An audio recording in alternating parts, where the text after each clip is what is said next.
2, 3. അവൻ ഞങ്ങൾ പമ്പരങ്ങളിക്കായിട്ട് അമ്മയും മോനും കൂടി. ഇത് അവന്റെ അച്ഛൻ ആമസോൺ വഴി വാങ്ങിയതാണ്. അത് കയ്യിൽ കിട്ടിയപ്പോൾ മുതൽ എന്റെ അടുത്ത് എപ്പോഴും ഇതും കൊണ്ട് നടക്കുകയാണ്, ഇത് പമ്പരം കറക്കി താന്ന് പറഞ്ഞിട്ട്. അപ്പൊ ഞാനും ഭാവിയും കൂടി ഇന്ന് വന്നിട്ടുള്ളത് ഓണത്തിന്റെ മറ്റൊരു വിഭവമായിട്ടാണ്. പുകയില്ല, തീയില്ല, ഒന്നും വേണ്ട. നമുക്കൊരു ത്രിമധുര പായസം ആയാലും എന്താ, നമ്മൾ ഈ സദ്യക്കൊക്കെ 3 തരം പായസം വിളമ്പാറില്ല. ഒന്ന് പ്രഥമനായിരിക്കാം, അല്ലെങ്കിൽ പാൽ പായസം ആയിരിക്കാം, പിന്നെ ചിലര് ഫ്രൂട്ട് സാലഡ് വിളമ്പണുണ്ട്, ചിലര് ത്രിമധുരം വിളമ്പാറുണ്ട്. ഇപ്പൊ സദ്യക്ക് നമുക്ക് ഒത്തിരി നാളായില്ലേ, ഒരുപാട് നാളുകൾക്ക് ശേഷം നമ്മൾ വീട്ടിൽ തന്നെ തയ്യാറാക്കുന്ന ഓണസദ്യക്ക് വേണ്ടിയിട്ടുള്ള തയ്യാറെടുപ്പിലാണ് നമ്മൾ എല്ലാവരും. അപ്പൊ എല്ലാവരും ഈ റെസിപ്പിയും കൂടി വീട്ടിൽ തയ്യാറാക്കി നോക്കണം. നിങ്ങൾ എന്റെ വീഡിയോ ആദ്യമായിട്ടാണ് കാണുന്നതെങ്കിൽ സബ്സ്ക്രൈബ് ചെയ്യണം, ലൈക്ക് ചെയ്യണം, ഷെയർ ചെയ്യണം, കമന്റ് ചെയ്യണം.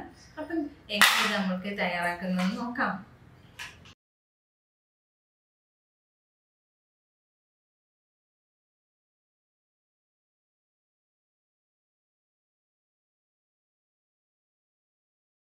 നാല് ഞാലിപ്പൂവൻ പഴമാണ് ഞാനിപ്പോൾ തൊലി കളഞ്ഞെടുക്കുന്നത്.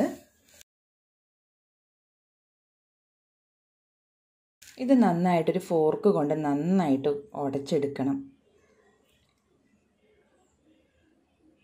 നന്നായിട്ട് അതങ്ങ് ഉടച്ചെടുക്കുക. ഇപ്പം ഞാൻ എടുത്തിരിക്കുന്ന കൽക്കണ്ടം വലിയ പീസസ് ആയിരുന്നേ. അപ്പം ഞാനൊരു കല്ല് കൊണ്ട് അത് പതിയെ ഒന്ന് ചെറുതായിട്ട് പൊടിച്ചെടുത്തിട്ടുള്ളതാണ്. അപ്പോൾ അതൊരു പിടിയോളം കൽക്കണ്ടം നമുക്കിതിനകത്ത് ആഡ് ചെയ്യാം.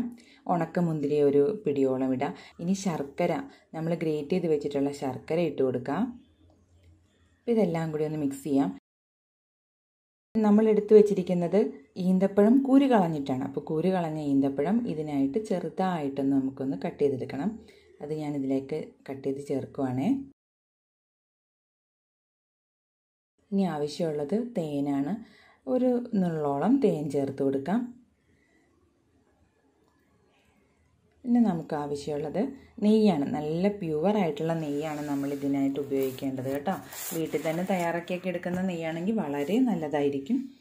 ഈ ത്രിമധുരം പായസം എന്ന് പറയുന്നത് നമ്മളിപ്പോൾ ഓണത്തിനായിട്ട് റെസിപ്പി കാണിക്കുകയാണ്. അല്ലെങ്കിൽ തന്നെ നമുക്ക് അമ്പലങ്ങളിൽ നിന്ന് രാവിലെ പ്രസാദമായിട്ട് ഇത് ത്രിമധുരം കിട്ടാറുണ്ട്. അപ്പോൾ ഈ ത്രിമധുരത്തിന് ഒരു ശാസ്ത്രീയ വശം കൂടെ ഉണ്ട്.